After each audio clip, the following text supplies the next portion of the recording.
So what are our mechanics at the foot and ankle? We have to talk about loading and propulsion. So as we go into loading, we're generally going to create angles at our joints, and we're going to lengthen the muscles. And so here we're going to create an angle at our hips, our knees, and our ankle. And then if we're going to jump out of this, we're going to take the angles away, and the muscles are going to shrink. So we're lengthening tissue, sharpening angles, and then driving out. And so with the foot and ankle, what does this look like on a close-up? Is that if we go into a loading position, this angle here, the ankle is going to increase. From this position, sometimes there can be a slight internal rotation. And so we're going to get to this position here.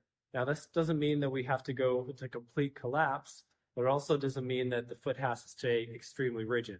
And so if we come into this position, this angle is increasing. And what that means is this tissue is also lengthening here.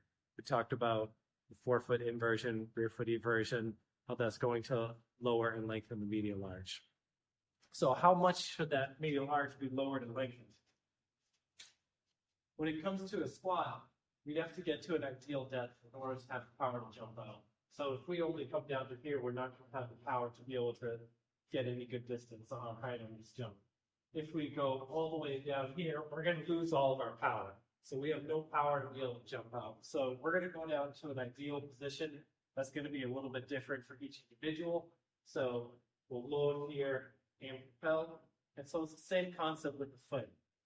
How deep we get into flexion might be a little bit different. What's the ideal transition point from loading into propulsion? But the mechanics of the foot, we can look at it as single leg. So if we go into loading and propulsion here, you can see this foot is loaded, this knee is loaded, this hip is loaded.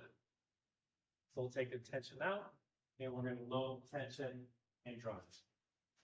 So here, drive. And so from point of view, we're loading to this left side.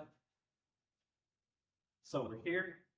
And so you can see all these ankles are going to increase and hit the ankle. And from this position of tension, we're going to be able to drive forward.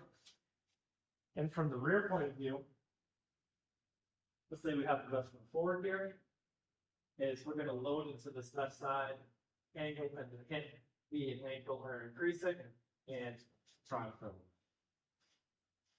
So the body as a whole and the foot are going to have very similar principles in terms of loading and propulsion. Is we have to increase the joint angle, but not too much, not too little. How much depends on the individual. We have to load tension into the body and then be able to drive into propulsion.